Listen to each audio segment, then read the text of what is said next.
Okay, sebelum apa-apa kita akan mulakan discussion kita malam ni dengan bacaan umum kitab Al-Fatihah.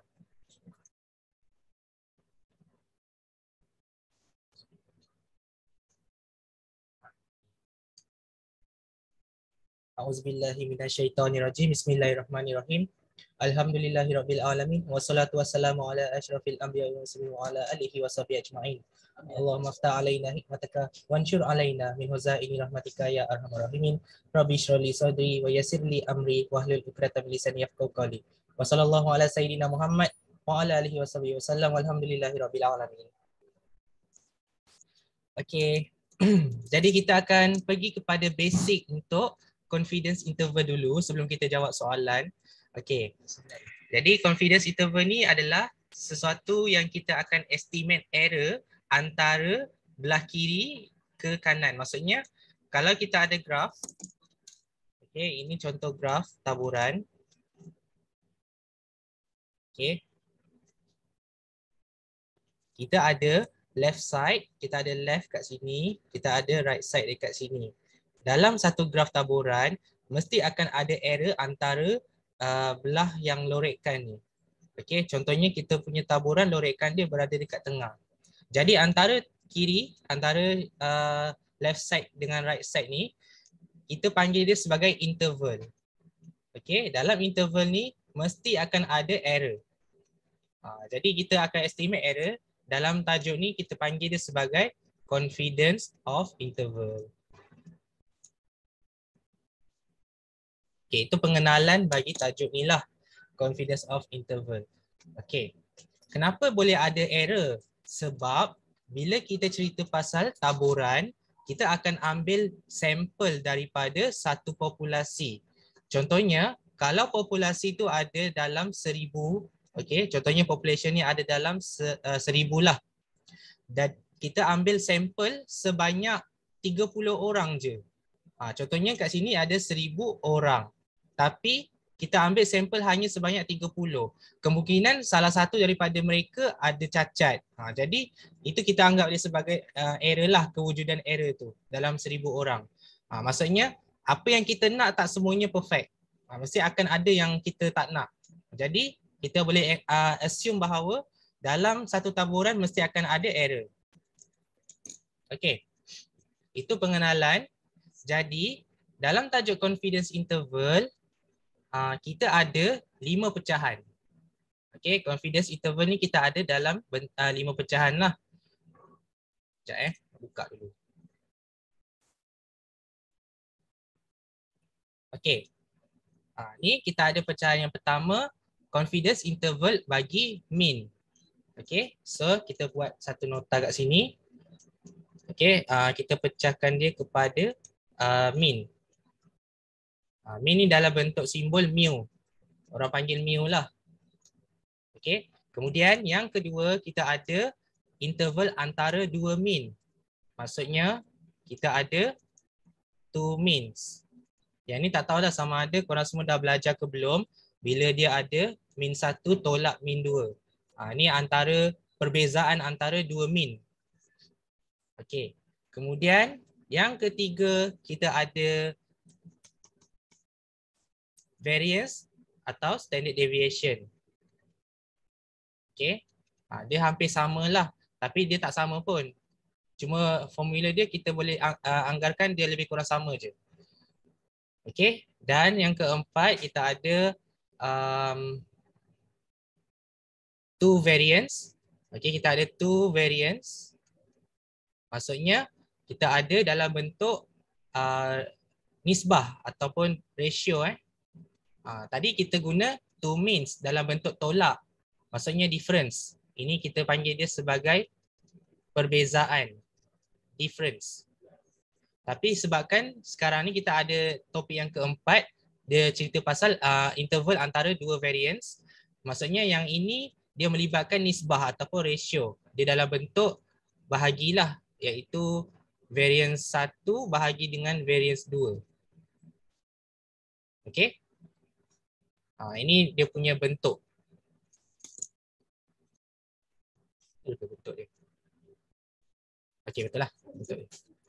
Dan yang terakhir kita ada lagi satu, yang ini jarang diguna pakai dan yang ini kita panggil sebagai proportion. Okey, proportion ni lebih kepada binomial. Dan yang ini sangat jarang digunakan sebab yalah kita punya sampel biasanya banyak. Kita ambil daripada population yang sangat ramai. Jadi binomial ni adalah bentuk discrete, jadi dia tidak diguna sangatlah. Okey. Dia hanya ada certain case sahaja. Jadi kita cuma fokuskan hari ni pada dua ni sahaja. Mean yang untuk satu mean dengan untuk dua mean. Sebab bila kita fahamkan dua ni, kita akan boleh buat untuk yang lain. Okey? Maksudnya kita fokuskan antara dua topik ni sahaja, topik A dan topik B. Okay, ini dia punya pengenalan confidence interval. Dia ada pecah kepada 5 bahagian. Kita belajar je 2 bahagian dulu, A dengan B. Okey. Sekarang kita lihat pula pada formula yang diberikan. Okey, siapa yang tak ada formula tu boleh tengok kat sini. Nanti boleh ambil balik daripada kawan-kawan sebab kita dah bagi dalam bentuk PDF. Ini kita tengok sekali jalan je sebab ni formula. Formula kena tahulah simbol-simbol yang digunakan. Okey.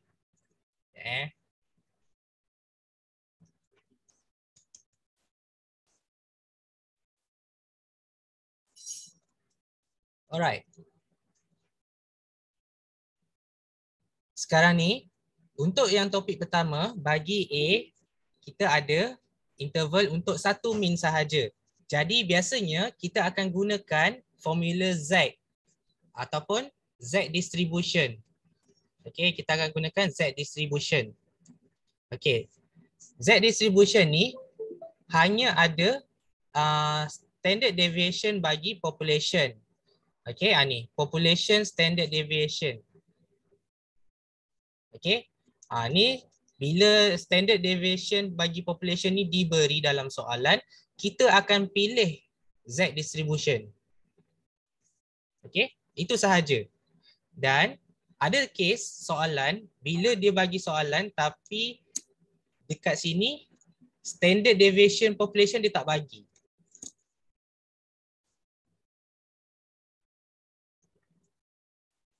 Okey, yang ini case yang kedua.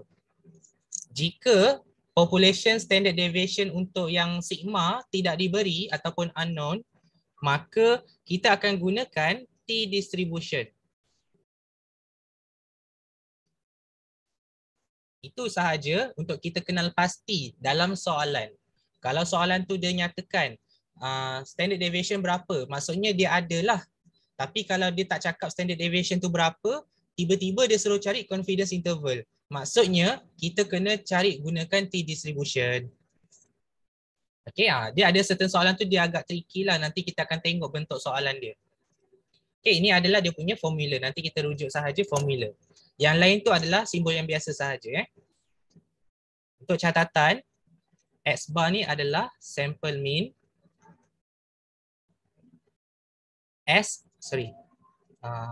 N adalah sample size.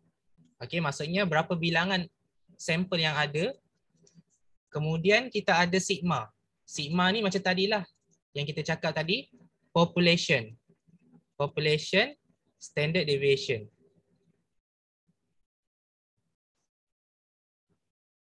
Ini semua simbol-simbol penting yang kena tahu. Ini sigma. Dan bagi yang kedua ni, S maksudnya standard deviation juga. Tapi dalam bentuk sampel. Sampel standard deviation. Semua simbol-simbol ni semua kena tahu.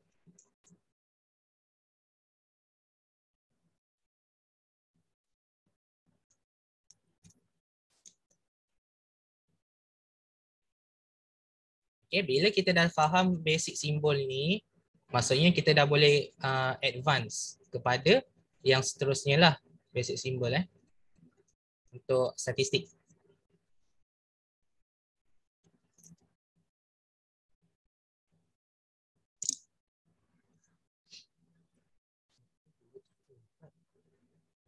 Satu lagi S squared. Kalau variance standard deviation punya variance sample dia akan jadi S squared lah. Okay, yang ni tambahan. Sample variance. Okay, dia ibarat sama je macam yang ni. Sample variance. Ada lagi tak? 1, 2, 3, 4. Okay, yang ni V squared. Okay, V squared sama dengan variance. Silap. Population variance.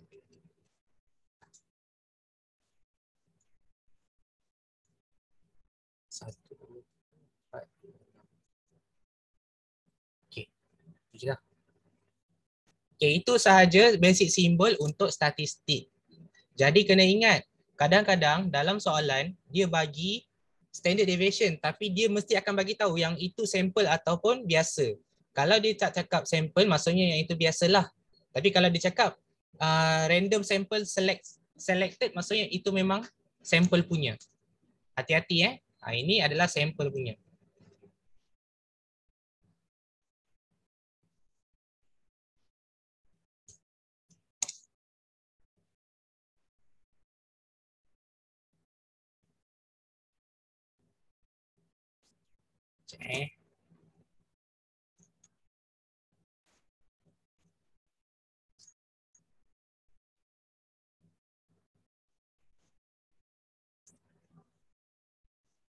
Okay, alright. So nanti ni memang agak conteng buruk sikit lah. Nanti pandai-pandai lah korang hias. Kalau rasa tak sempat salin tu, kalau nak snap. Kalau tak nak, tak apa. Sebab nanti yang ni akan jadi PDF lah. Nota PDF ni nanti akan disendkan dalam bentuk PDF kat korang lah. Jangan risau Okay. Alright. So kita tengok contoh soalan biasa. Untuk first min ni. Okay, untuk first min ni kita tengok example dia. Okay, cuba kita baca sama-sama. The mean breaking strength of yarn used in manufacturing drapery material is being studied. Okay, ini adalah statement sahaja. Jadi ni tak ada apa-apa lah. Okay. Past experience has indicated that the standard deviation of breaking strength is 3.1. Okay. Kita dah dapat satu kata kunci kat sini, 3.1. Tapi 3.1 ni siapa? Okay. So kita tengok belakang dia, dia ada sebut standard deviation. Dia cakap standard deviation sahaja. Maksudnya dia tak cakap pun sampel. Nampak tak? Dia tak cakap langsung pun sampel. Dia cuma cakap standard deviation sahaja. Maksudnya yang ini dia adalah standard deviation yang biasa, iaitu population standard deviation. Dia kalau tak sebut sampel maksudnya itu yang population. Population standard deviation. Itulah. Okay. So kat sini kita ada 3.1 PSI. PSI itu unit Boleh search dekat Google. Apa tu PSI? Okay, itu adalah kata kunci yang pertama. Okay. Bila dah habis, kita akan tick kat ayat ni, maksudnya kita dah selesai baca. Yelah, sebab kita kena baca satu-satu ayat. Okay, ayat yang ketiga. A random sample. Kat sini dia dah sebut sample. Sampai sini automatic masuk kawasan sample. Nampak tak? Baru masuk kawasan sampel, di mana sampel ni dia pilih 9. N sama dengan berapa? Okay, N sama dengan 9. Okay. Average, apa maksud average?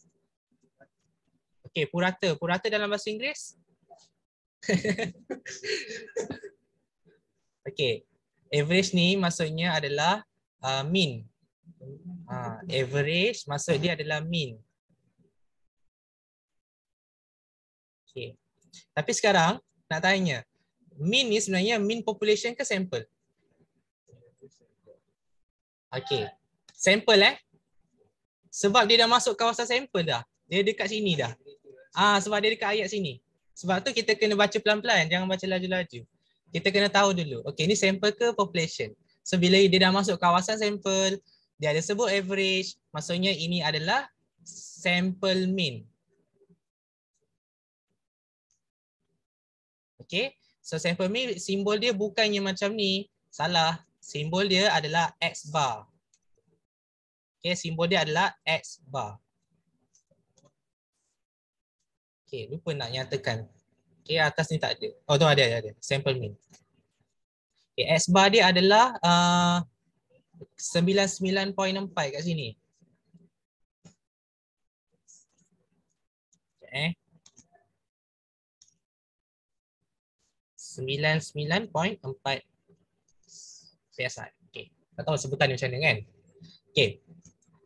Okay, itu saja kata kunci yang diberi. Kemudian dia cakap find. Cari find a 95% confidence interval of the mean breaking string. Okay, kat sini. Ini keyword yang sangat-sangat penting. Okay. Di sini. Dia cakap cari confidence interval tapi tajuk dia pada tajuk A ke, B ke, C ke, D ke, E. Okay, keyword yang pertama confidence interval of mean. So antara mean ada dua tajuk je, A dengan B. Bila kita tengok kan, okay ada dua tajuk je, C, D, E memang bukanlah. Okay, tapi sekarang dia cakap of the mean, maksudnya satu mean sahaja. Dia tak cakap pun between mean. Dia tak cakap pun the difference between mean A dengan mean B. Dia tak cakap pun perbezaan pun. Maksudnya hanya ada satu mean sahaja. Jadi kita ambil tajuk A. So one sahaja. Okay, itu kena pasti kata kunci dia. Okay. Dan kata kunci yang kedua dalam ayat yang sama. 95%. Maksudnya akan ada error kat situ. Ataupun confidence level. Confidence level kita tengok ada 95%. Maksudnya kita ambil 1 tolak dengan 0.95. Ambil je nombor bulat tu tapi kita bahagi dengan 100. Ataupun kalau nak senang, kalau susah sangat kita ambil dalam bentuk persen. 100% tolak 95% dapat 5%. 5% maksudnya adalah 0.05. Okay, ini lagi panjang lah explanation dia. Tapi kalau rasa cepat congak, cepat faham, yang ini kita boleh anggap dia sebagai 0.95. Terus je direct. Lepas tu, kita ambil baki dia sahaja. Okay, maksudnya 95% tu yakin. Yakin elok lah. Yakin elok. Maksudnya akan ada 5% yang error. Itu maksud dia. Tu kita panggil dia confidence. Okay, so ini adalah alpha. Alpha dia adalah 0.05.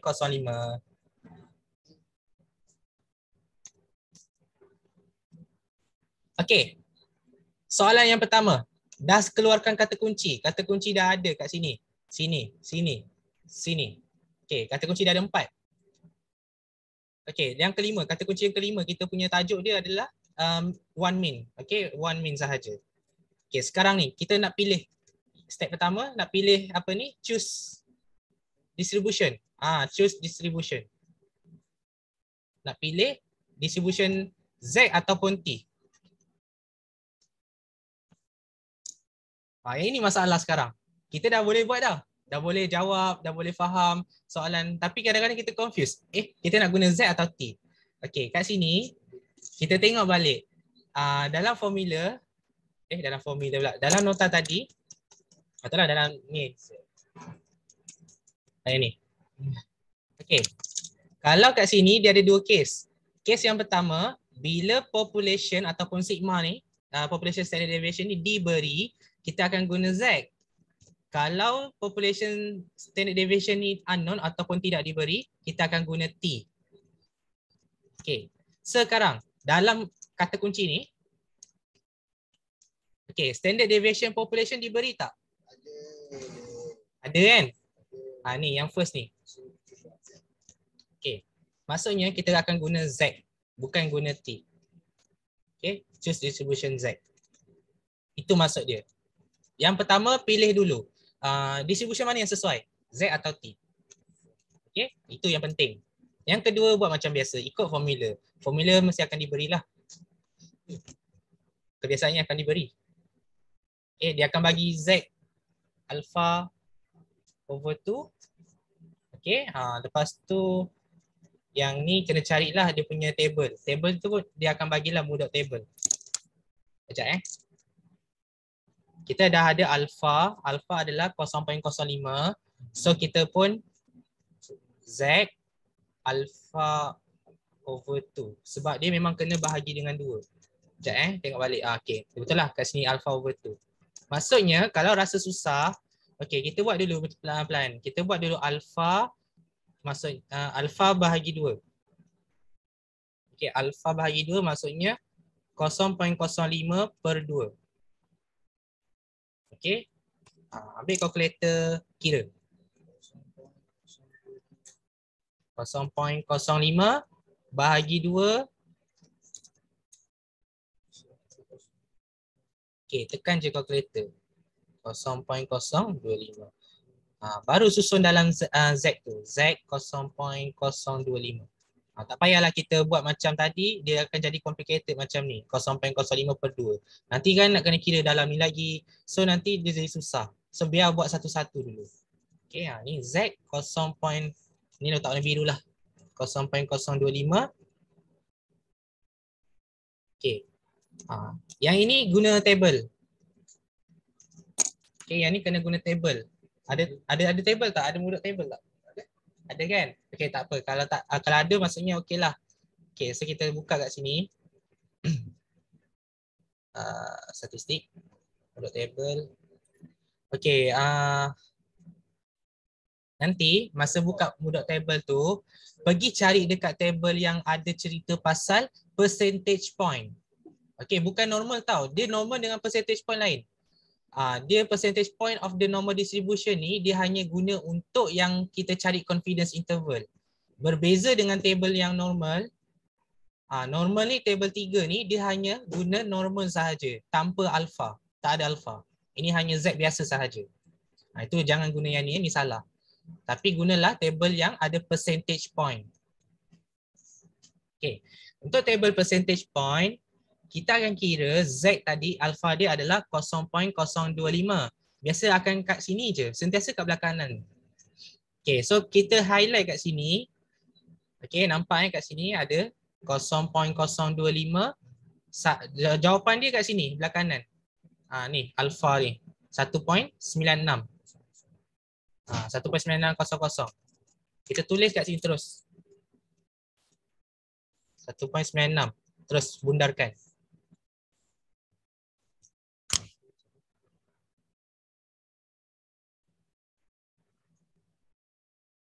Okay. Kemudian, step yang ketiga, kita masukkan dalam formula. Okay, formula dia tadi. Okay. Kita tengok formula dia. Kita crop. Sekejap.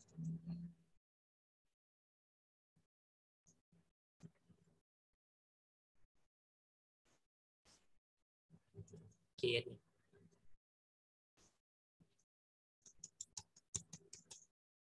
Kita muat dekat bawah. Sekejap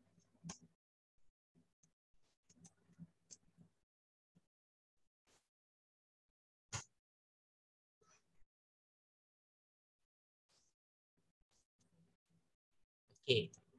So formula dia sama ada nak pilih atas atau bawah, mana-mana boleh.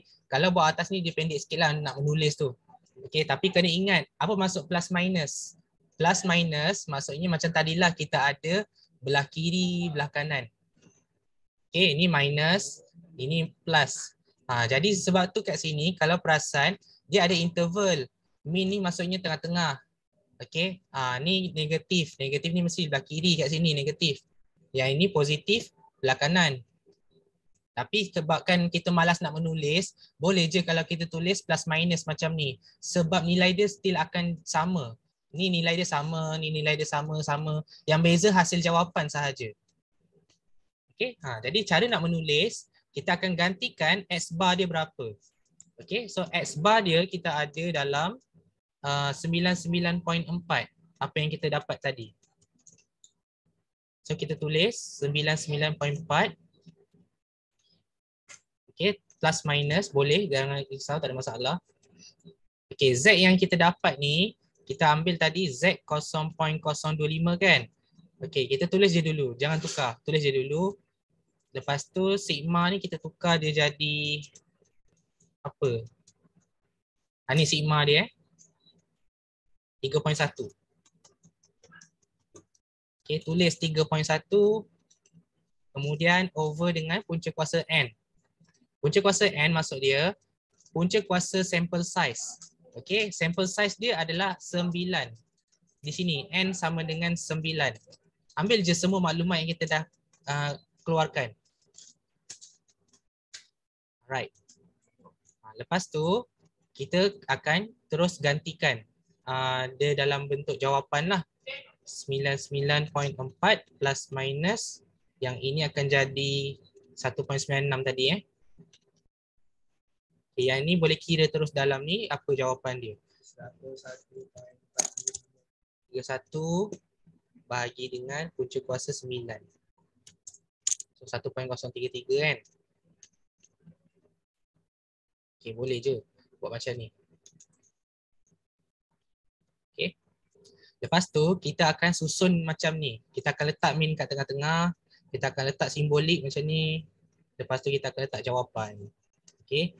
Tapi jawapan dia kita akan ambil yang tolak dulu. Sebab kita punya belah kiri adalah negatif. Belah kanan ni adalah positif. So kita kena buat tolak dulu. Okay, buat tolak dulu. Kita ambil kalkulator. Kita tekan 99.4. Kita akan tolak. Bukan tambah tapi tolak dulu.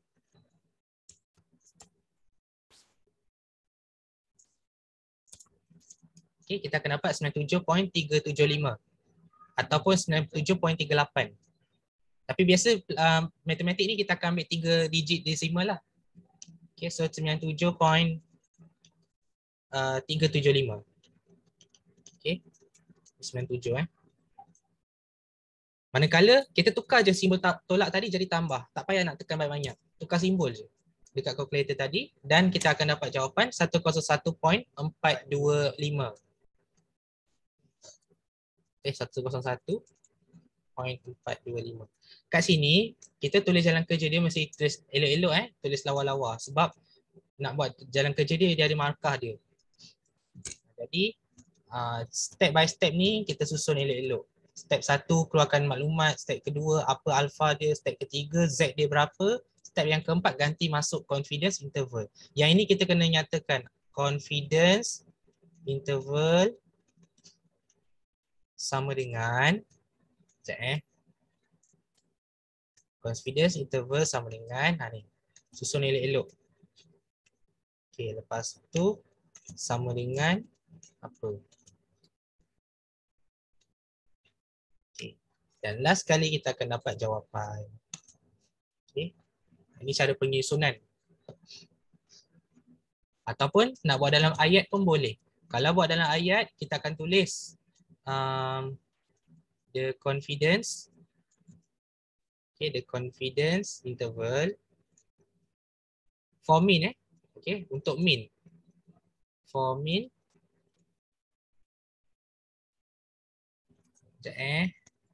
tengok soalan. For min breaking strain. Okay, for min breaking strain ni kalau kita buat conclusion lah. Okay, is buat dalam bracket 97.375, 101.425. Okey. Kenapa kat sini dia jadi dalam bentuk range, dia ada dalam simbol kurang dan sama dengan, tapi kat sini kita guna bracket. Bracket itu maksudnya dari mana sampai mana. Itu yang maksud dia. Sama juga dengan simbol kurang dan sama dengan ni, maksudnya dia adalah range. Dari mana sampai mana. Okay, dari kiri ke kanan. Ni left side, ni right side. Okay, ini sahaja berkenaan dengan interval bagi min untuk satu min sahaja. Nak tengok jawapan jap. Nak simak. Sama. Ni nampak sikitlah dia punya jawapan. Sama je susunan dia. Ni kalau rasa nak salin panjang-panjang lah. Sama je, beza dia tak ada beza pun. Jawapan mesti sama. Okay, so itu je. Untuk ni ada apa-apa nak tanya berkenaan dengan satu min?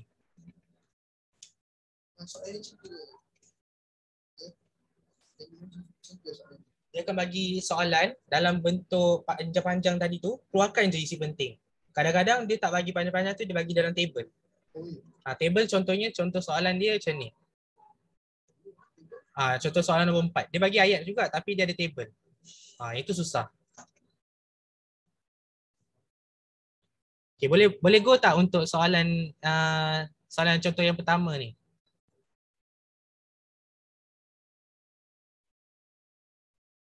Okay. Alright, boleh Okay, rehat dulu seminit je.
Okay, kita sambung kepada soalan yang seterusnya. Okay, soalan seterusnya kita skip terus kepada soalan 4 sebab soalan 1 dengan 3 tu kebat. Jadi kita terus ambil yang basic-basic punya soalan dulu.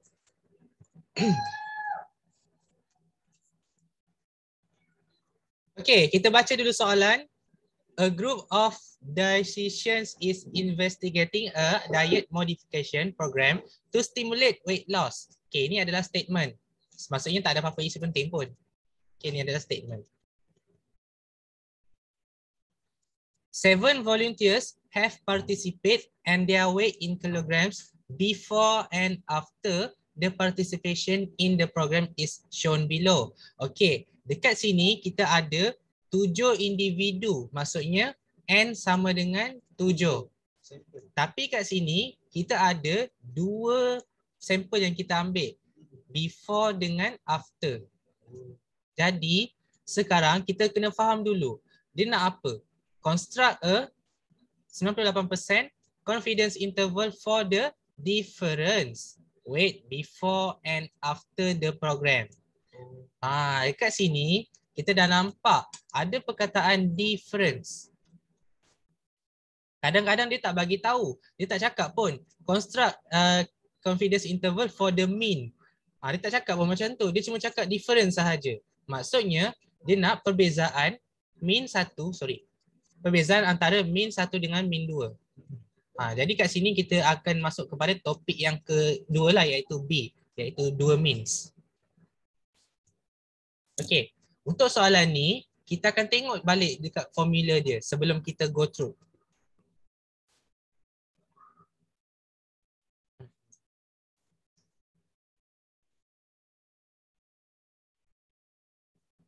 Okay. Untuk confidence interval bagi dua means, kita ada 4 case. Dia pecah pula kepada 4. Sudah ada berapa formula? Ada 6 formula. Untuk A dengan B memang banyak sangat formula nak kena ingat. Tapi formula dia hampir lebih kurang sama je. Macam mana kita nak tahu tu? Okey. Kita tengok dulu case 1. Case 1, dia cakap bila N pertama sama dengan N kedua. Maksudnya jumlah sampel bagi yang pertama mestilah sama dengan yang kedua. Kalau kita tengok tadi, untuk before dengan after, masing-masing N dia sama dengan 7. Sebab dia ada 7 kotak ataupun 7 data bagi setiap satu. Jadi maksudnya kat sini, kita boleh tulis before dengan after. Kita tulis dulu N1 sama dengan 7. N2 sama dengan 7. Maksudnya N1 sama dengan N2. Kita kena lukis ataupun kita kena senaraikan, asingkan dalam bentuk macam ni, table. Bila kita ada dua jenis lah. Untuk kes yang kedua pula, apabila dia cakap variance yang pertama tak sama, Untuk kes yang pertama tadi, dia cakap variance tak sama dengan variance yang lagi satu. Ingat ya, ini variance population, bukannya sampel. Biasanya pelajar dia akan keliru yang mana satu variance yang sampel ataupun population. Untuk soalan ni, dia tak cakap apa-apa pun. Dia tak cakap apa-apa pun pasal variance. Ada disebut pasal variance kat sini? Okey, maksudnya kat sini kita cakap dia adalah unknown, tidak diketahui. Okey, sebabnya dia tak sebut pun, dia tak cakap pun. So variance is unknown. Okey, variance. Bila variance V kuasa 2 ataupun sigma kuasa 2 unknown, kita anggap dia sebagai tidak sama. Kita assume dia sebagai tidak sama. Sebab yelah kita tak tahu pun dia sama. So kita anggap je lah dia tak sama, betul tak? Dia contohnya ibarat sebagai kita tidak tahu. Ini kita buat bracket unknown, tidak tahu. Yang ini kira macam tricky jugalah soalan. Sebab biasanya dia akan bagi tahu. Okay, variance population tu sama atau tak. Ni nak tahu macam mana, tengok soalan lain. Kat sini. Yang nombor 5 ni, dia akan sebut yang hujung-hujung ni. Population variances before dengan after are equal. Tu dia akan bagi tahu secara direct. Tapi macam soalan 4 ni, dia tak bagi tahu. So, kena assume yang dia tak sama. Itu je. Okay, berbalik kepada kes tadi. Okay, kes 1 dengan kes 2, bila N dia sama. Tapi variance dia beza. Ada yang first tu tak sama, ada yang sama. Kes yang ketiga, dengan kes yang keempat, bila nilai N dia tidak samalah, nilai sampel dia tak sama. Itu je. Dia berbaliklah kepada 4. Just berlawanan je. Sama tak sama? Sama-sama. Tak sama, sama, tak sama, tak sama. Macam tu je lah. Berbalik sahaja. Dan tengok balik formula yang ada kat sini. Itu memang kena bergantung pada formula je lah. Dan ingat ya, untuk dua means ni, secara automatically kita akan guna T distribution. Okay, T bukan Z lagi dah. Sememangnya akan guna T. Itu wajib kena tahu. Jadi kita kena faham. Okay, bila masuk kepada tajuk two means, okay, wajib guna T distribution. Ini kalau korang dah belajar lah, ada belajar dah?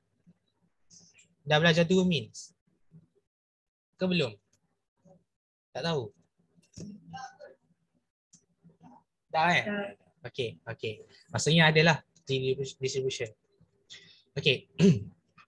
Next, apa lagi yang nak kena cari? Takkan setakat N sahaja kan? Okay. Sebab sekarang ni, soalan dia bagi dalam bentuk data yang bertaburan macam ni. Dia dah susun dalam jadual. Apa yang kita kena buat adalah ambil kalkulator.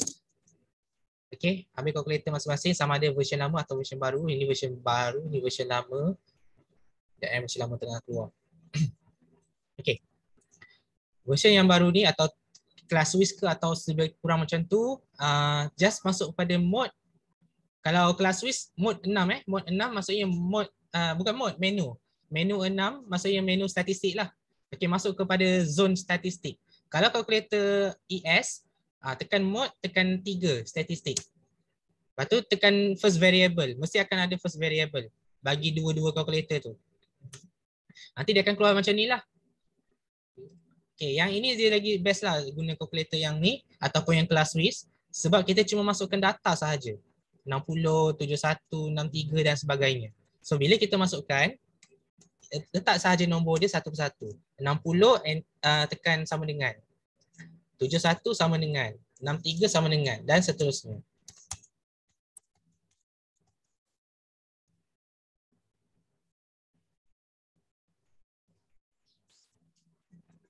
Jadi yang lama. Okey, yang lama pula. Okey, yang lama ni dia agak leceh. Jadi kita kena pergi kepada mod SD. Mod SD dah. Okey.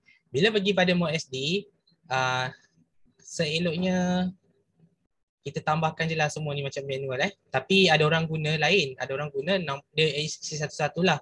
60, lepas tu dia tekan M+.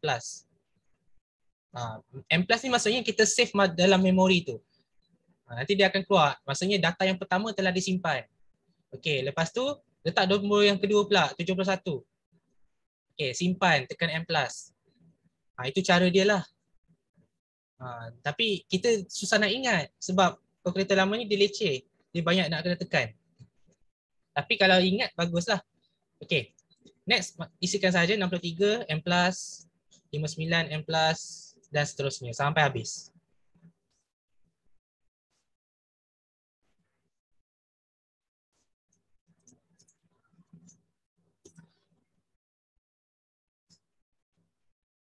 Okey, masing-masing calculator baru dengan calculator lama ni dia dah masuk dalam memori sebenarnya. Jadi kita boleh je tekan AC. AC ni maksudnya refresh. Okey, refresh saja tekan AC. Lepas tu kalau calculator baru ni tekan shift 1. Kalau guna kelas WIS kita akan tekan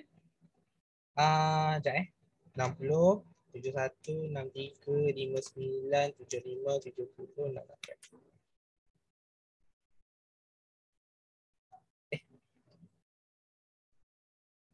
Sekejap 60, 71, 63, 59, 75, 70.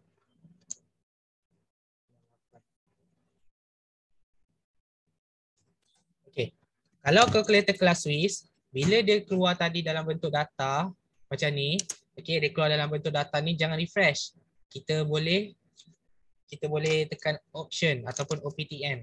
Kalau guna kelas WIS lah. Kalau guna kelas WIS, tekan OPTN. Tapi sebabkan sekarang ni ramai guna calculator ES, jadi kita terus je refresh dan dan tekan shift 1 lah. Shift 1.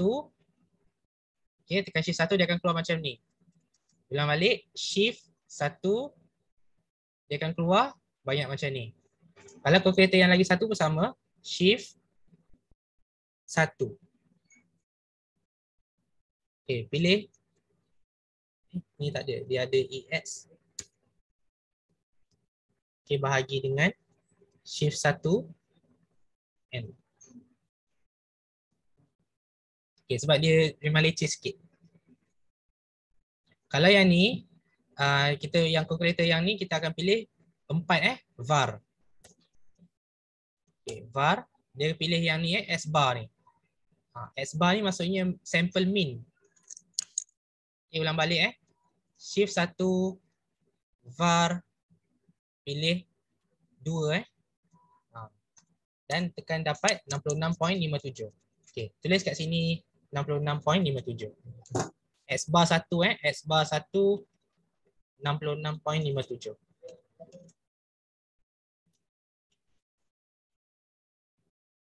Okay, yang ni cari sampai habis sampai dia punya sample S, sample standard deviation. Okay, dia memang ada 3 je. 1, 2, 3. Cari 3 yang basic. Jangan cari yang lain dulu. Cari yang before dulu.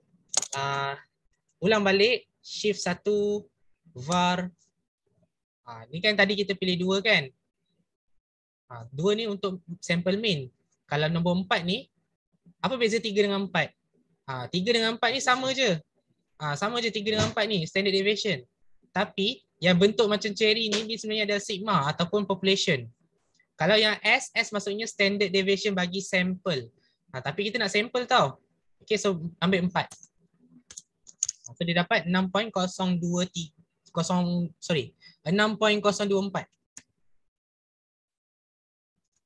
6.024. Okay. Macam mana kita boleh cakap yang tu sampel? Sebab kita dah memang cerita yang kita ambil data ni daripada satu program. Okay, sebab kita ambil 7 orang volunteer. Dalam satu program, ada ramai orang yang hadir. Ada dalam berapa puluh orang, contohnya ada dalam 100 orang. Tapi ada 7 orang wakil. Yang wakil ni lah yang kita kata sampel. Makin kecil dia punya kumpulan tu, kita anggap dia sebagai sampel. Okay, daripada yang besar.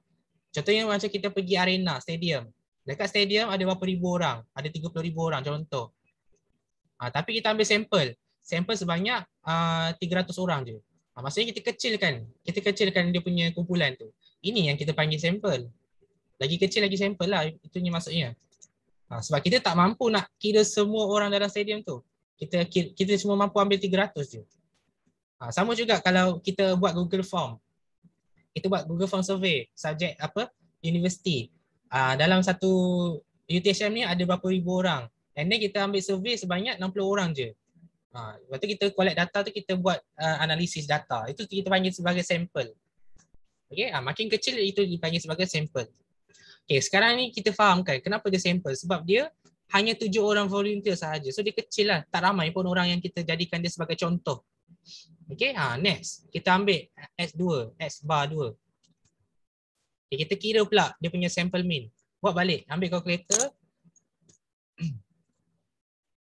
Okay. Ambil calculator ni, masuk balik mode. Okay, mode ataupun menu 6. Menu 6 tu statistik lah. Kalau ni calculator mode stat var. Okay, first variable. Kalau yang tadi tu tekan apa ni? Yang ni tak ada apa-apa. Tadi shift 1. Lepas tu bahagi tadi shift 1N. Dia dapat N. Dia dapat sama tak? Ni darab. Bahagi dengan shift 1N. Okay, sama. 66.57. Okay, terma dia leceh sikit lah. Okay, tak apa. Ni kita tengok dekat kalkulator yang baru je. Sangat cepat kan? Okay, yang ni 57. Kita ambil data untuk after pula. 69, 56, 51, 72, 66 dan 62. Okay, kita tekan. Kalau guna ClassWiz, tekan OPTN lah. Lepas tu first variable, calculate. Kan? Kalau yang ni dia terus directly padam AC. Lepas tu shift 1, pilih var. Pilihlah min. Dapat 61.86.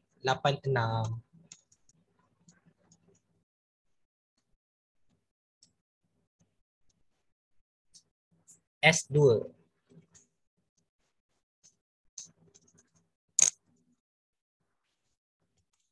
.603.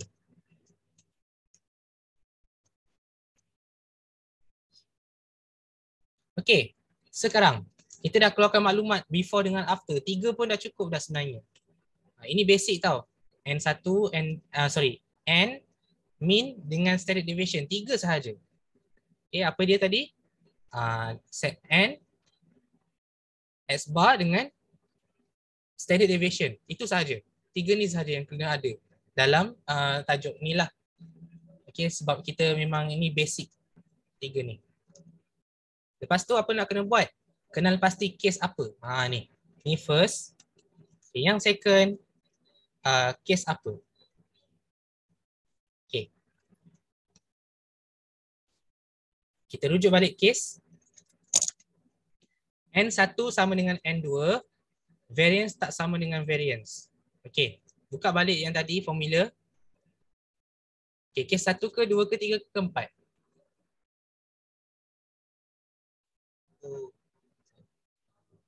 Satu kan? Sebab nilai N dia sama tapi yang variance dia tak tahu. Jadi kita ambil case yang pertama. So kita ambil formula ni, kita kena ikut sebiji macam dalam gambar ni. Okay, so kita guna case A. Okay, letak tepi sekejap formula. Okay, case A. Okay, use case A.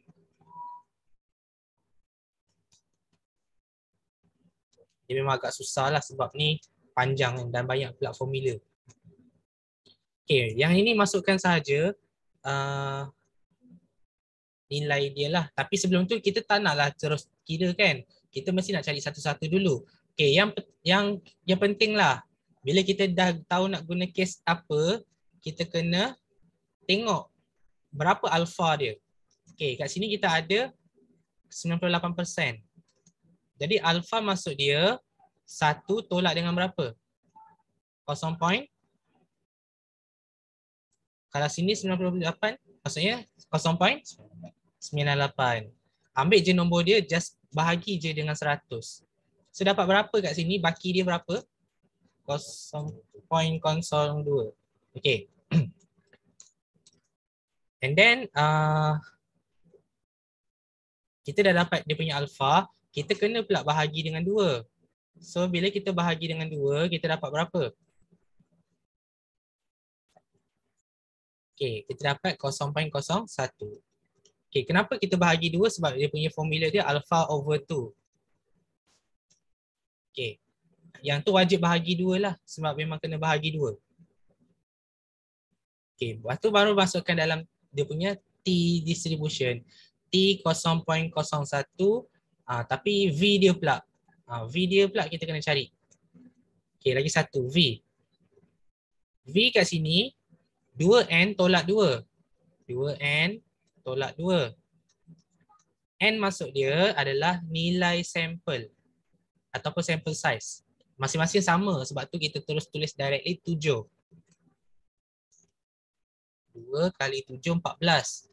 14 tolak 2, 12. Okay. So nanti tulis je terus kat sini T 0.01, 12.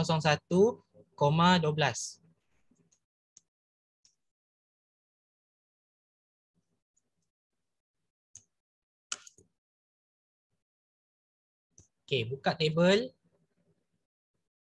Okay, table ni tak boleh guna lagi. Table untuk Z dah tak boleh guna. Buka table, cari dekat yang T distribution. Kalau ada mudah table 7 tu, cari dekat sini. Percentage point of the T distribution. Ada tak? Okay. Tengok alpha yang sekarang. Alpha yang sekarang adalah 0.01. Jadi kita kena cari 0.01. Beza alpha ni dengan yang alpha yang lagi satu ni. Hati-hati. 0.1 dengan 0.01 berbeza. Jadi kita cari yang betul. 0.01. So ambil yang ni, highlight ni 0.01. Okay, V dia tadi adalah 12. Okay, V adalah degrees of freedom. Degrees of freedom adalah 12. So kita tarik sampai 12. Tarik sampai 12. Okay, jawapan dia kat sini 2.681. Sebab kita ambil dia antara 0.01 hingga degrees of freedom 12. So ini jawapan dia. Tu cara baca. Tu cara baca table 2.681. Okay. Yang step kedua ni kena masukkan dia punya nilai dulu. Nilai T apa ataupun Z dia apa. Maksudnya nilai table tu apalah. Kita cari dulu nilai table tu. Yang ketiga baru kita cari dia punya confidence of interval. Okay. So dia ada step by step tau. Jangan terus buat sebab bila kita terus buat boleh tak ada masalah tapi nanti takut tercicir ataupun terlupa nak buat something. Okay, confidence interval masukkan dalam formula. Okay, X bar 1 tolak X bar 2 maksud dia adalah yang before tolak dengan yang after. Okay, 66.57 kita akan tolak dengan 61.86. Kalau terbalik, salah.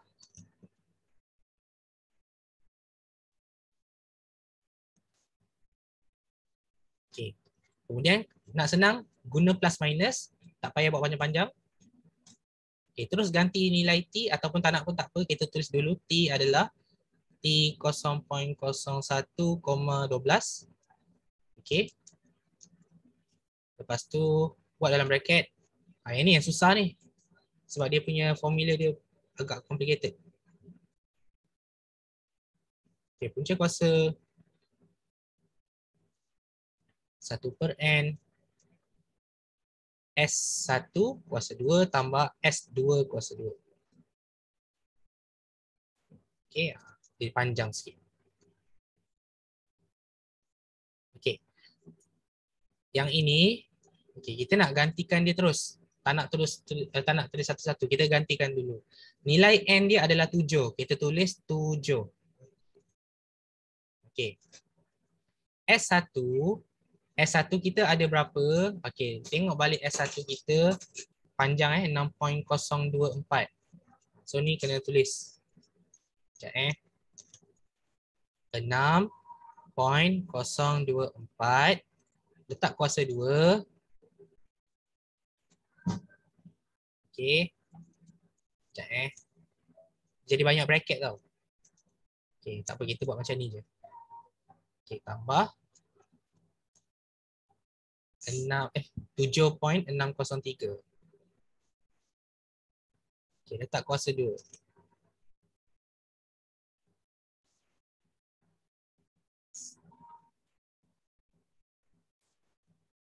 Okey.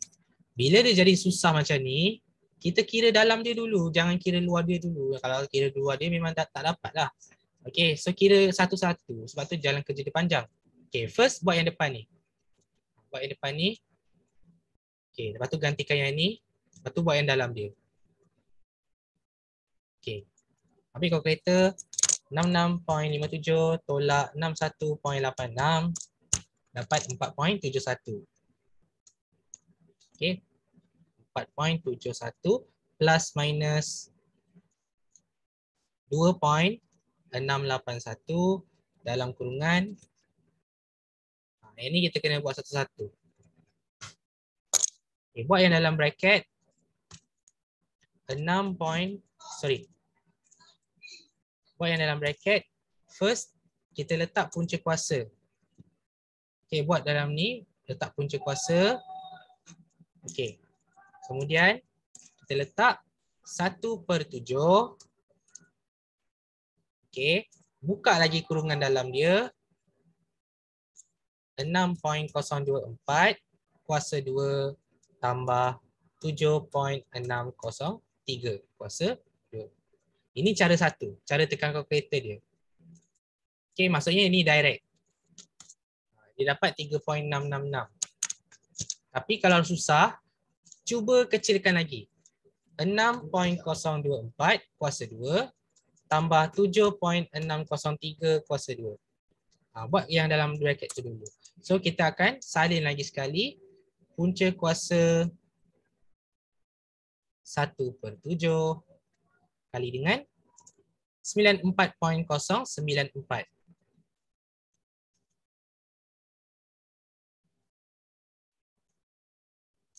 Okey. Jadi buat yang kecil-kecil dulu. Lepas tu ulang lagi. 4.71 plus minus 2.681. Okey, kira dalam dia pula. 1/7 kali dengan 94.094. Okey. So kita dapat 13.442. Okey, baru boleh selesaikan. Okey, dapat berapa?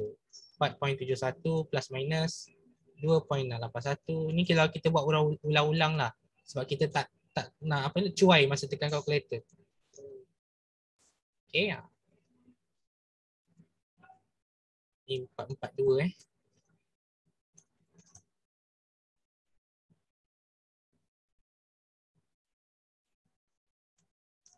Okey. Punca kuasa. Okey, so sama je macam tadi 3.666. Cuma dia panjang sikit lah. Kalau nak tekan terus pun boleh, tak ada masalah. Cuma nak elak cuai, better buat macam ni. Okay, kita kecil-kecil-kecilkan sampai dia nampak senang. Lepas tu, kiralah ikut interval dia. Letak bracket, letak simbol. Okay, letak simbol kurang.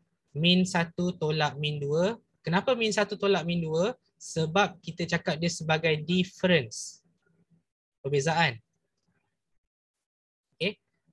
Sebab tu kena tolak. Kalau kita letak tengah tu cuma min sahaja, salah. Okay, walaupun jawapan betul, tapi letak min saja salah. Dia mesti betul. Min 1 tolak min 2. Sebab cerita dia pasal difference.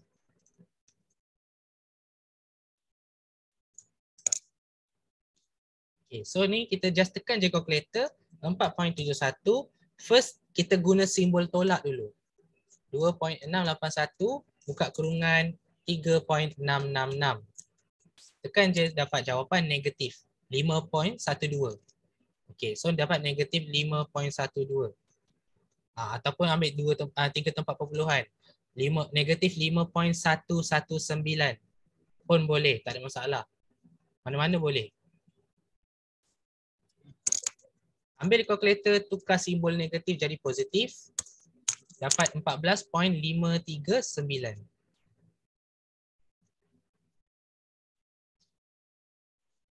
Okay, itu sahaja jawapan bagi 2 min. Cuma yang susahnya bila kita nak tahu kes A sampailah D. Dia ada banyak kes. Yang senang kes A, B, C. Yang susah adalah kes D. Sebab kes D, formula dia innalillah. Okay, jadi mana-mana lah cari nilai V dia tu. Jadi yang ni, kes 2 ni pun ada masalah. Kes 2 nampak senang. Tapi nak cari SP ni, dia ada cari formula SP lagi sekali. Ada lagi satu formula. Dalam formula ada formula. Sebab tu kat sini dia ada note.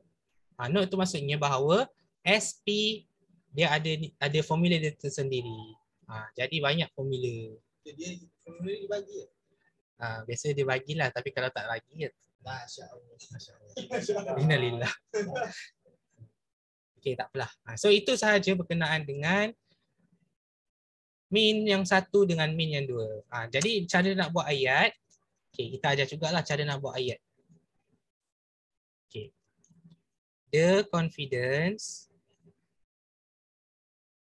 interval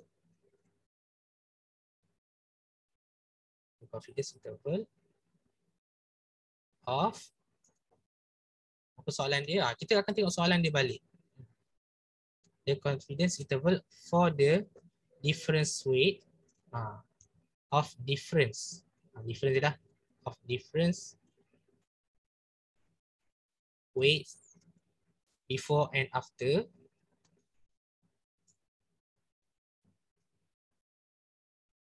the program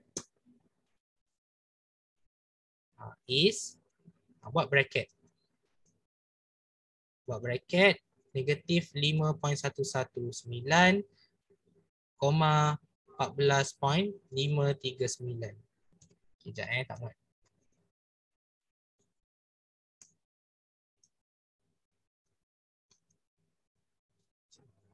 Okay, 14.539. Okay, itu sahaja. Jadi cara dia ikut saja formula. Tak ingat formula, rujuk formula. Tak dapat formula, tawakal. Itu je. Masya Allah. Sangat suka. Okay. Soalan yang lain sama je, so tak nak ulang. Biar saja. Okay, soalan yang sama macam tu, soalan nombor 5 sama dengan nombor 6. Soalan 4 sama dengan 5. Sama dengan 6. Sama dengan 6, sampai 6 je. 4, 5, 6 ni sebiji. Cerita pasal 2 min. Cuma beza dia kes sahaja.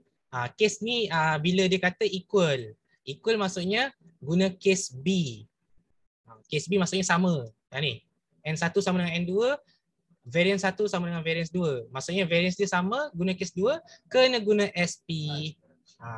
SP dalam ni lah, yang ni kecil ni je. Tapi nak cari yang kecil ni, ada formula dia. So dia ada step by step. Ni step tambahan. Kemudian soalan 6. difference between mean. Dia tak cakap. Ni, dia cakap variance are not equal. Assume that variance are not equal. So dia patah balik kepada case A balik. Ulang balik yang sama, case A. Tapi ingat, betul ke case A? Tengok nilai N dia sama ke tak? 11 untuk lelaki, 13 untuk perempuan. So N dia tak sama. Tak semestinya case A tau. Dia akan jadi apa? Dia akan jadi case 4. Innalillah, dapat yang ni. So macam mana nak buat? Kena buat satu-satu. Dia sama je yang ni. Formula dia sama je, case 4 dengan 1. Yang ni dengan yang ni sama je. Tapi yang tak sama, tak sama dah. Lain ni. Okay. Hampir sama yang ni, tapi yang ni je yang panjang sikit. So yang ni kena try buat pelan-pelan lah. Okay, itu saja. So ada apa-apa nak tanya?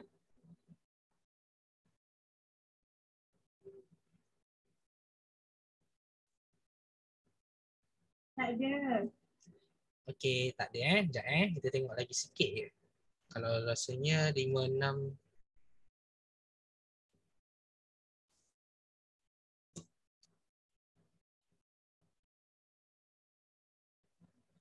Okay, kita rehat lagi 2 minit. 10.50 kita sambung sikit.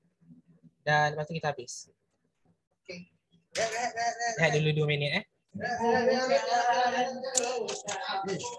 Cerap cakap tadi. Cerap cakap je. Cakap apa? Hang belajar ni saya lupa dah cerap. Aku dah belajar sini. Oh, hang dulu sini. Ni kita chapter 3. Chapter 3 aku ni yang subjek. Korang ni chapter 4 kan? Betul. Tak tahu. Ini bah hipotesis. Hypothesis aku chapter 4. Apa kami hipotesis cakap apa? Oh ya. Hypothesis kau dah belajar? Tak tahu kau. Tak tahu. Tapi Aku tak tahu lah. Ini hang bincang soalan apa? ni confidence interval. Confidence interval ni dia macam adik kepada hypothesis testing lah. Yang kalau hypothesis tu kalau confidence interval tak reti, kiranya hypothesis memang tak dapat buat. Tu je aku cakap. Sebab tadi Kira aku exam test apa esok masuk confidence interval je lah. dia cakap Masuk tu je. dia cakap masuk tu. Aku pun kan je lah mengajar je lah ni subjek ni. Lagipun aku pun nanti ada quiz subjek topik ni juga tu lah. So sama je, baik aku ulang kaji balik. Kira hang dah ajak apa mau? Aku ada ajar nombor 2, 4. Sebab soalan 2 dengan 4 ni dah cover untuk apa? A dengan B. Confidence untuk min 1 dengan 2 min. Tapi sebenarnya dalam ni ada 3 lagi tau. Ada lagi standard deviation variance. Yang ni guna chi-square di table. Ini guide masuk tak masuk? Tak tahu. Aku tak tahu korang belajar ke tak yang ni. Yang ni aku tak tahu korang belajar. Sebab tu aku ajar yang ni dulu. Sebab yang ni pun dah banyak lah formula. Ini pun dah macam ada banyak ni 4. Lepas tu yang ni 2. So dah berapa 6. Baik aku ajar 6 dulu kan. Kalau macam ni baik tak payah ni nanti-nantilah. Aku pun tak tahu korang belajar ke tak yang ni. Sebab yang ni aku belajar. Lepas tu aku cakap biarlah ajar dulu lah A dengan B. Sebab Dia hang tidur awal ke? apa ni? Hang tidur awal. Siapa? Tidak awal. Kenapa? Tak lah tidur awal ke? Kalau ikut aku memang jenis tidak awal. Kenapa? Tak, aku ingat semua ajak aku tak tahu. Ya. Aku ada rekod lah kelas ni. Nanti kau tengok. Cantik lah rekod aku. So. Okay, dah 2 minit. Dah 2 minit. Nanti hantar kat aku tau. Okay. Yang point estimation tu hang belajar. Point estimation. Point estimation ke yang likelihood? Likelihood ke apa? Sekali point estimation. Belajar. Aku ada dengar. Dah belajar dah. Belajar. Point estimation semua.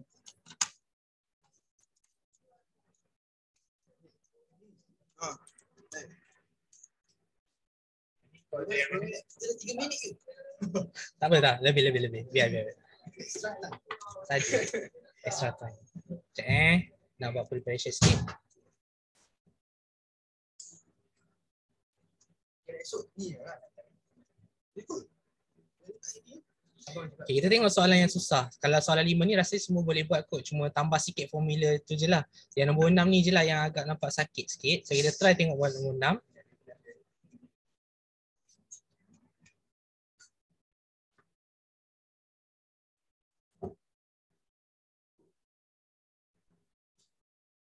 Okay, ni dia tak bagi table. Jadi kita baca dia sama-sama. Kita baca pelan-pelan. Ingat, jangan gelojoh bila baca soalan.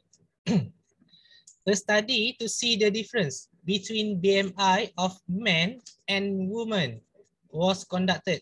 Okay, first statement dia cerita pasal dua sampel yang berbeza antara lelaki dengan perempuan. Okay, sampai sini dia dah cakap a random sample. Maksudnya dia dah terus masuk kepada sampel. Tak ada apa-apa pun cerita pasal population. Okay, so apa yang nak kena buat sekarang adalah buat table. Man, woman. Okay, buat table macam ni.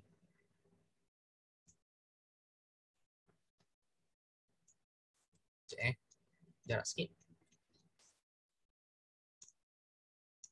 Okay, dan di sini dia dah cakap ada 11 orang sampel untuk lelaki, jadi N1 adalah 11. Manakala woman ada 13. Ni kalau kita baca atas bawah lah. Kalau kita baca straight pun boleh juga, tak ada masalah.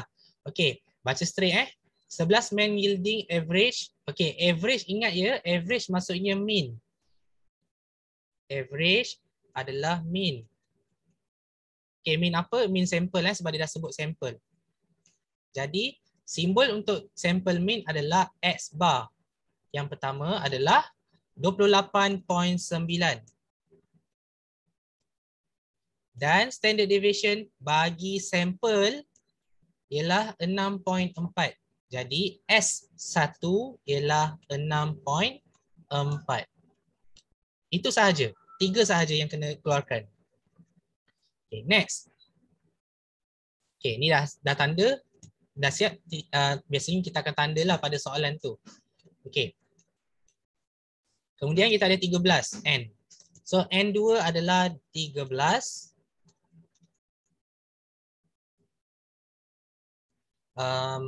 Average dia adalah S bar 2, iaitu 26.1. Dan standard deviation iaitu S2 dia adalah 4. Okay, senang sahaja keluarkan. Ingat, step pertama adalah keluarkan kata kunci.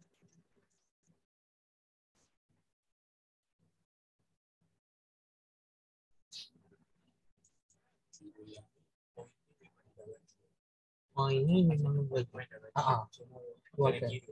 Jangan kira susah. Kalau formula dah dapat, okey, kira alhamdulillah. Cuma nak masuk je, nak guna formula tu je. Okay, next. Step yang kedua, kenal pasti case. Kenal pasti case tu kita kena baca sampai habis. Assume. Assume tu macam tadi lah kita cakap variance dia tidak sama. Okay, first kita dah nampak nilai N tidak sama. Okay, nilai N tidak sama. N1 tidak sama dengan N2. Automatik kita akan faham dia antara case C ataupun D. Okay, case C ataupun D. Dan untuk yang kedua, dia dah cakap dah, assume that variance are not equal. Biasanya yang paling tak sama tu hujung-hujung lah. Okay. Yang not equal ni maksudnya hujung-hujung. Hujung depan ataupun hujung belakang. Okay, sekejap Tak sama, tak sama. Okay, apa yang tadi kita cerita pasal hujung-hujung tu? Kalau variance dia tak sama, biasanya hujung-hujung sebab kalau kita tengok balik case, mana case tadi? Okay, nampak tak dekat case 1 dengan case 4? Case 1, variance dia tidak sama. Case 4, variance dia tidak sama. Hujung-hujung je. Manakala case 2 dengan case 3 tengah-tengah untuk yang sama variance dia. Kemudian nilai N, nilai N dia first semua sama-sama. And then hujung-hujungnya tak sama. Macam itulah. Itu kedudukan case. Okay, bila kita ingat balik, case D lah yang paling sakit sebenarnya. Case D dengan case B yang sakit. A dengan C senang. D yang paling sakit ni, ni yang kita kena belajar macam mana nak buat. Okay, dan kita ada alpha. Okay, alpha. Alpha ni kita buat yang ketiga lah. Yang ketiga, alpha adalah sama dengan 1 tolak 0.99%. Maksudnya 0.99. Bersamaan dengan 0.01.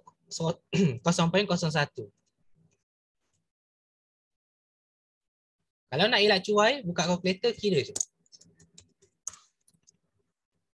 Ingat, alfa ni mestilah dibahagikan dengan 2. So kita akan dapat 0.005.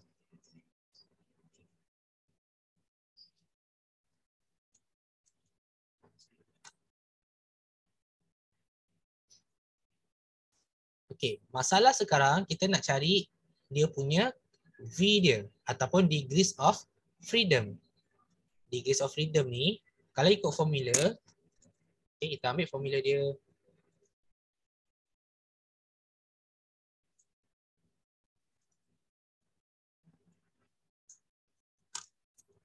Kita kena selesaikan 3 peringkat pecahan. Peringkat yang pertama, peringkat yang kedua dengan peringkat yang ketiga. Tapi biasanya kita akan buat peringkat yang pertama dululah.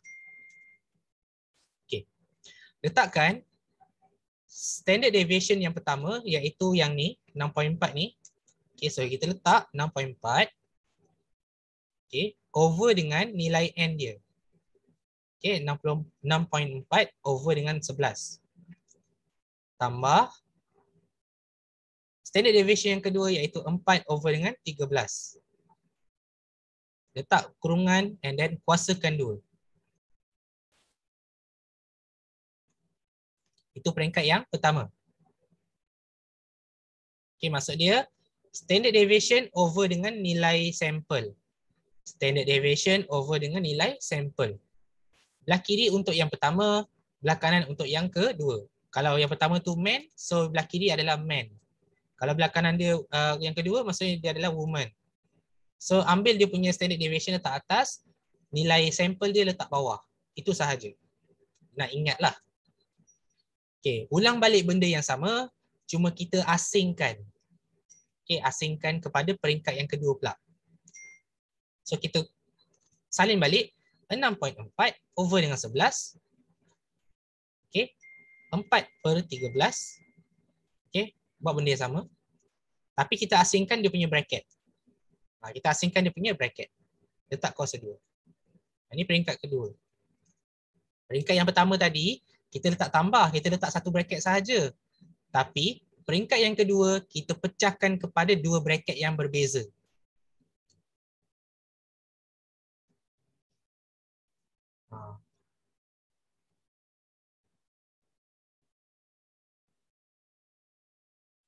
Dan peringkat yang ketiga ni, yang ni agak susah nak ingat. Nilai n yang belah kiri, man, untuk man biasanya kita akan anggap, okey, belah kiri ni sentiasa cerita pasal nilai-nilai yang kita keluarkan daripada sampel pertama. Nilai yang belah kanan biasanya sampel-sampel yang kedua lah. Kalau man belah kiri, woman belah kanan. Contohnya macam tu. Tapi nilai man dia adalah 11. Tapi kita tolak dengan 1 dapat 10. So 11 tolak 1. Yang ni 13 tolak 1. Nilai dia punya lah, yang paling bawah ni adalah nilai sampel dia sahaja. Okey, lepas tu selesaikan ikut urutan. Selesaikan 1 dulu. Ambil kalkulator. Dia dekat. Ya. Okay. Oh ya. Dekat sampel tu. Oh ya, lupa nak bagi tahu. Dia ada kuasa 2. Kan? Dia ada kuasa 2 kan?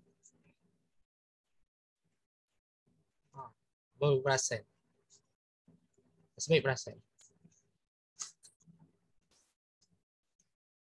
6.4. Dia ada kuasa 2, banyak sangat kuasa 2. Okey. Sebab daripada formula daripada kes A sampailah D, dia punya S dia sentiasa kuasa 2. Jadi kalau contohnya kalau korang rasa nak elak cuai, biasanya korang akan tambah lagi satu lah maklumat. S squared berapa, S squared dia berapa kan. Ini kalau korang rasa rajin lah.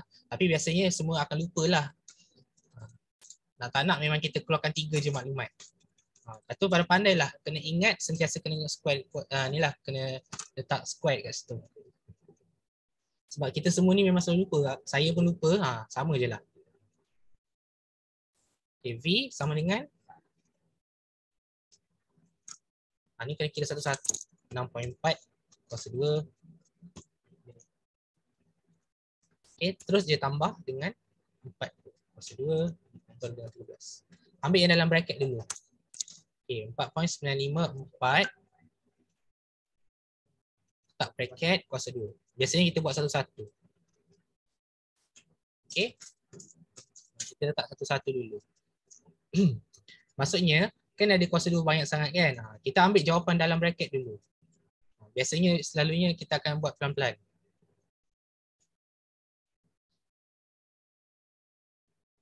Okay, lepas tu yang ni 6.4 kuasa 2 bagi 11. Dapat 3.724.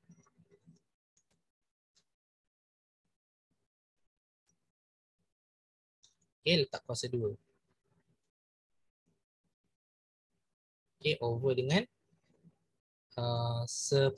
Ni senang lah, bawah ni terus kira je lah kan, tolak 1 je lah. Okay, lepas tu ni tambah, lupa nak tak tambah. Okay, tambah bawah dia. Dia punya atas pecahan ni panjang sikit.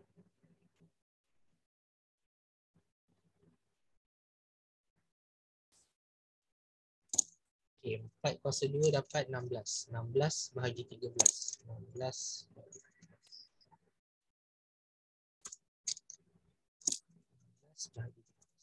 1.231.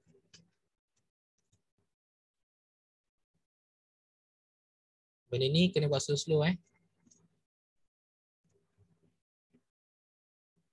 12. Okay, V sama dengan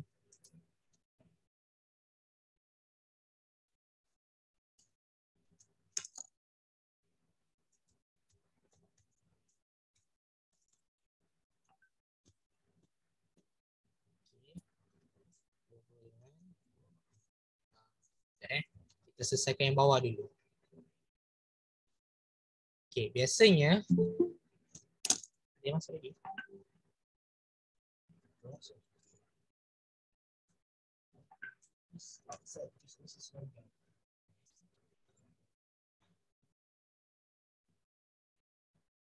Okay, sekejap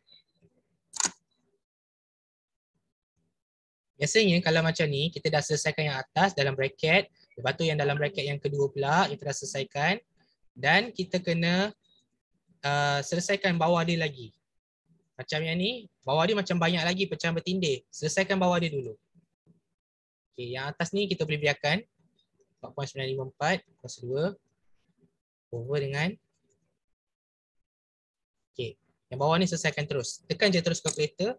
3.724 kuasa 2 bahagi 10. Okay, tambah. Terus je tekan 1.231 kuasa 2. Nak buat bracket pun tak ada masalah. Okay, contohlah kalau nak letak bracket pun. Tak nak pun tak apa. Okay, dari sinilah. Over dengan 12. Ni salin directly daripada tulisan tu. So dia dapat 1.513. Okay, 1.513. Dan akhir sekali dapat nilai V dia. Yang panjang lah. So 4.954 kuasa 2 bahagi dengan 1.513. Dapatlah 16.221.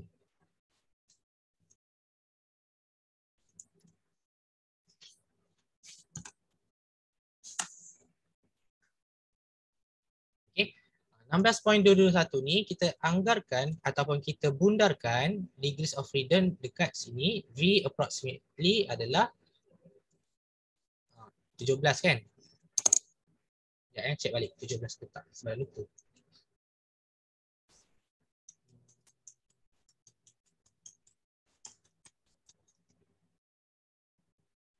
Yes, 17. Okay. Sebab tu kan kita tak kisah pun dapat berapa nilai point dia pun. Yang penting kita nak tahu berapa degrees of freedom yang terdekat. Tapi biasanya orang kata kalau 16.2 ni kenapa bukan 16? Biasanya kita nak lebih. Kita tak nak kurang, kita nak lebih. So kita approximate dia lebih 17.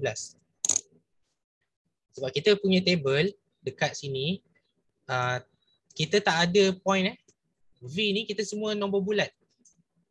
Jadi kita ambil je nombor yang terbesar sikit. 17.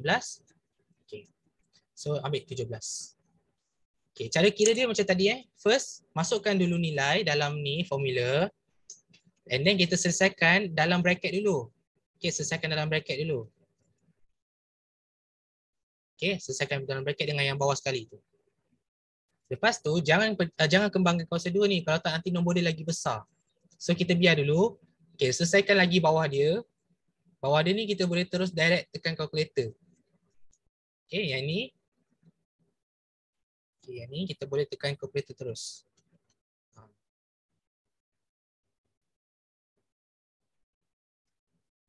Okay. Lepas tu dah dapat jawapan tu, ambil 3 digit perpuluhan dan kita kira je terus macam biasa dapat 16 point berapa, and then sekian kita bundarkan. Itu sahaja pengiraan dia.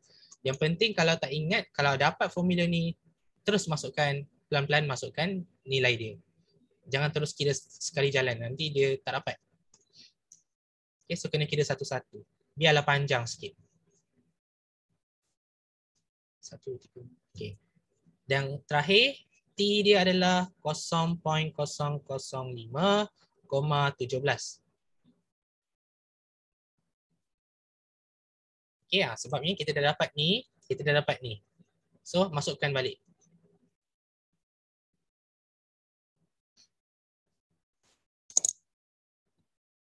Sekejap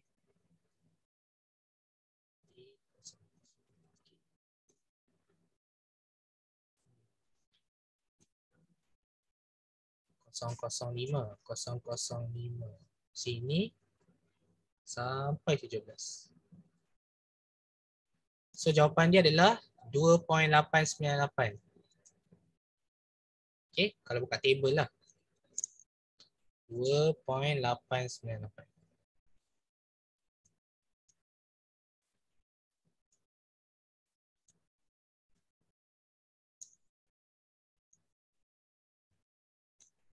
Okay, last step, confidence of interval.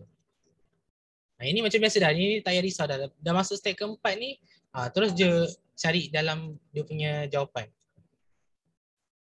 Okay, yang pertama, kita tahu dia punya mean, dia mesti dah ditolak Sampel mean dia tolak Sampel mean 1 tolak sampel mean 2. 28.9 tolak 26.1. 28.9 tolak 26.1. Okay, kemudian plus minus jangan lupa. Lepas tu kita punya T dia kalau nak ganti terus boleh. So kita terus tulis 2.898. Okay. Tak nak pun tak apa. Tapi biasa kita tak nak lah. Kita first kita tulis dulu lah. T 0.005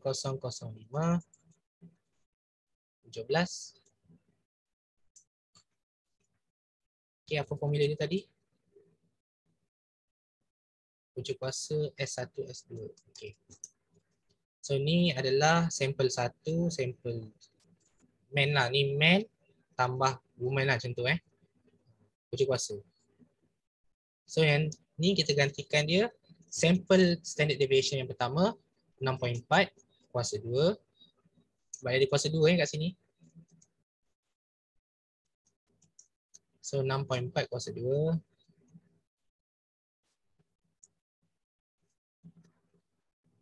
Kuasa 2 over 11 tambah 4 kuasa 2 over 13.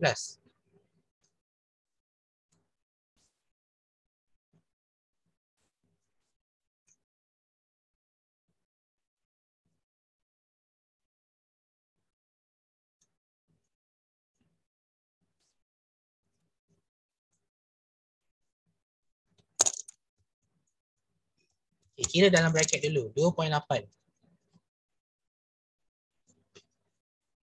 Okay, gantikan yang T tadi dapat 2.898.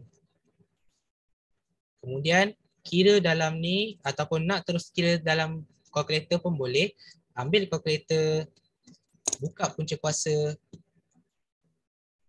Okay, buat macam ni, isikan nilai jawapan 6.4 kuasa 2 per 11 tambah 4 kuasa 2 per 13. Direct je.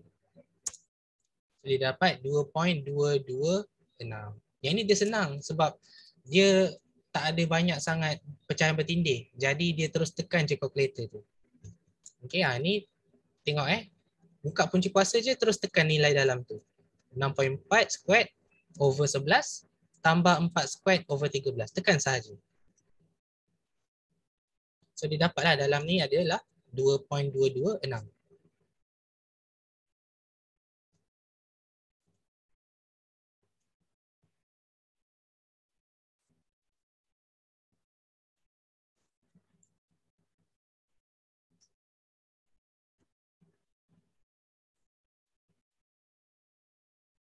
Okay, ingat tata tanda penulisan dia adalah difference, iaitu perbezaan antara dua min. So kena buat min 1 tolak min 2. Jangan tulis min saja. Siapa tulis min saja memang salah. Okay, memang salah. So kita tulislah jawapan 2.8 tolak 2.898 2.226. Negatif 3.651. Negatif 3.651 ataupun negatif 3.65 pun boleh.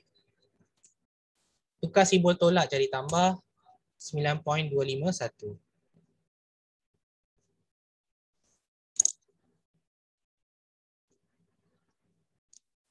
Itu sahaja jawapan, dan kalau nak buat ayat the confidence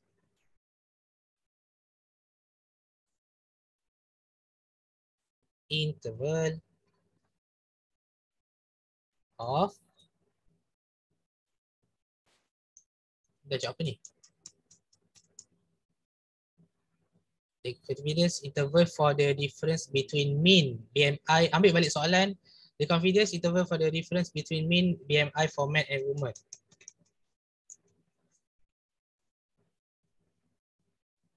Sekejap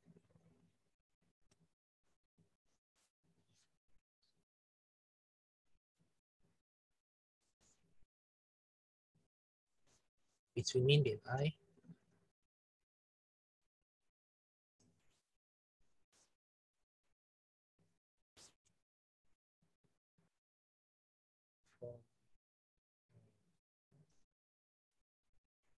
Okay, is negatif 3.651, 9.251.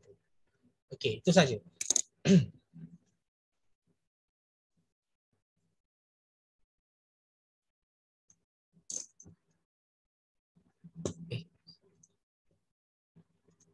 Sekejap cek jawapan.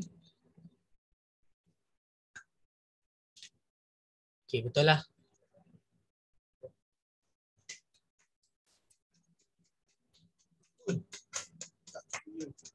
Okay, so kesimpulannya dekat dalam apa yang kita dah tengok dari tadi, dari soalan 2, 4 dengan 6, soalan dia nak jawab senang.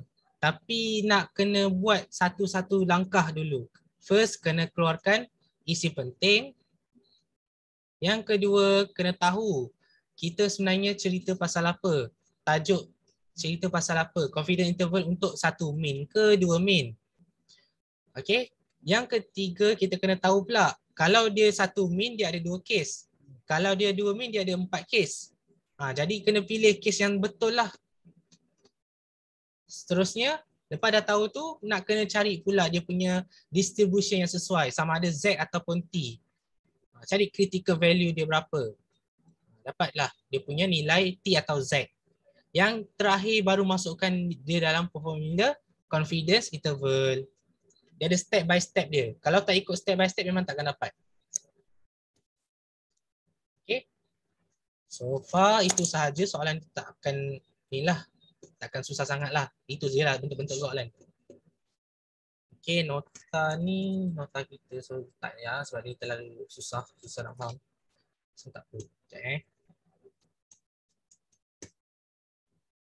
So itu je lah. Dah tak ada apa-apa lagi dah. Jadi ada apa-apa nak tanya tak berkenaan dengan confidence interval?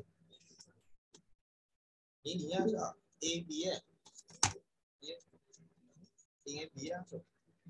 Buat masa ni, cuba fahamkan A dengan B dulu sebab yang ke C, D, E tu sama je, cumanya dia guna formula lain. C ni dia guna chi distribution. D ni dia guna F distribution. Tak tahulah kalau korang dah belajar ke belum. Fik belajar belum, Fik? Fik, dah belajar belum? C and D. Belum. Sebab tu lah A dengan B dululah.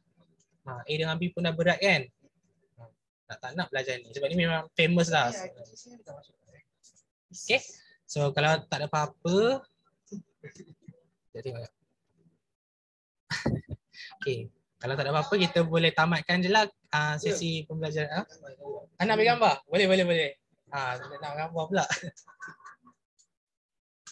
Gambar apa? Gambar. Kamera apa? Kamera aku. Ya. Ya, tak tahu.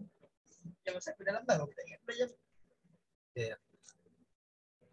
Tahu? Ya aku. Kat kamera. Buka kamera kalau nak. Ya. Mana ni? Ini nak remove. Mantap.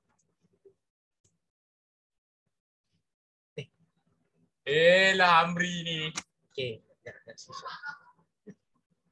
Okay. Betul Dah. Okay. Buka lah Jun. Okay. 1, 2, 3.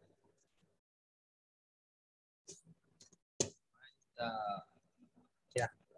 Terima kasih semua. Nanti recording ni dengan apa ni? Nota tu akan diberi jangan risau. Thank you, Yul. Assalamualaikum.